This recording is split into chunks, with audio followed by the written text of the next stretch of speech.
Hi guys, welcome to Keto with Lee, your low carb lifestyle channel.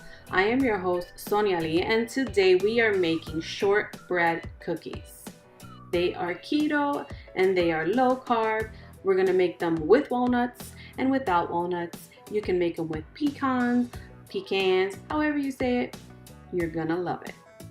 Now, if you're new to my channel, please subscribe and hit the notification bell. That way you're notified when I post a new recipe and when I go live while I cook for my family. I also want you guys to visit my website at www.ketowithlee.us for the full recipe along with the macros. Now, before we jump into this recipe, please support this channel by smashing the heck out of that like button, sharing with 5 people you know, and if you're interested, get you some gear. I have motivational merch on my online store. The link is in the description below. Now, let me show you how I keto. Alright guys, so to get started, we're going to take our stick of butter. I chopped it up like this into, tablespoons. And we melted it. Now, always use a microwavable bowl, guys. And I melted at 30-second intervals, stirring in between each.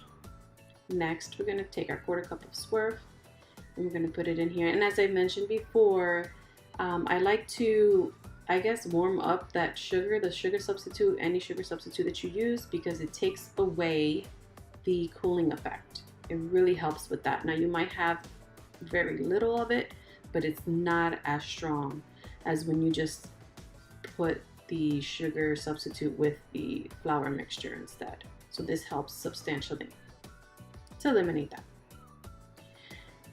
So what I'm doing here is I'm gonna mix it until it's just like almost melted. It's not gonna melt obviously, but it's there. See how that looks? Now I'm gonna add my vanilla. And just give it a good stir.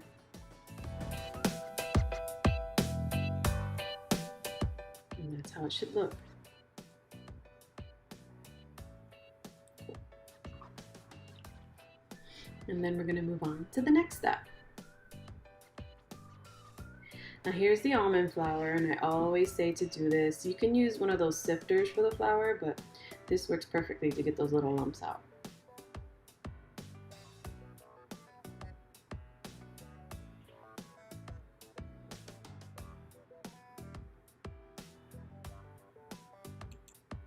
Alright, so now we're going to add the wet mixture to the dry mixture. Make sure you get all of that sugar. Alright, and now we're going to give it a good stir. You don't want to stir too much the mixture, because it makes the cookie dough heavy. But I do want to encourage you to once again visit my website for the full recipe along with the macros at www.ketowithlee.us.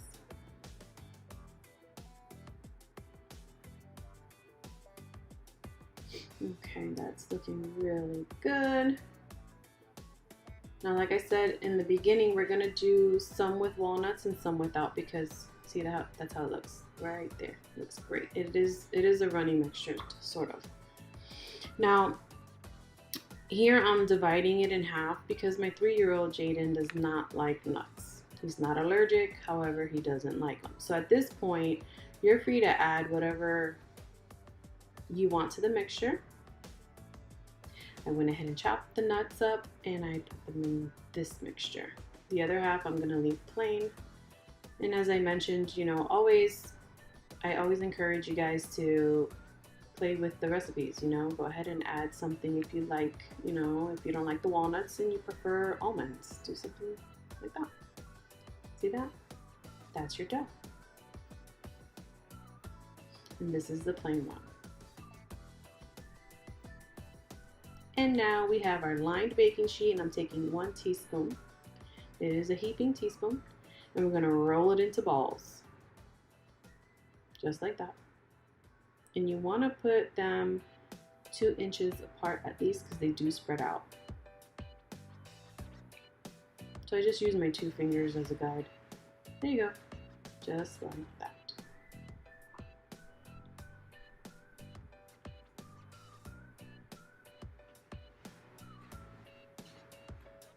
All right, let's keep going.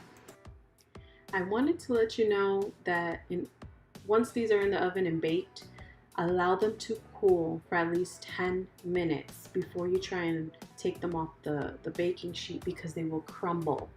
You have to let them harden. With keto cookies are just that way, right? So let them harden into a cookie. And that's all you have to do. And you're obviously going to do the same thing with the plain ones, 2 inches apart. And now we're off to the oven. We're going to bake these at 325 degrees Fahrenheit for 10 to 15 minutes, or until they're golden brown around the edges. Always check at midpoint, guys. See how they're golden brown around the edges here?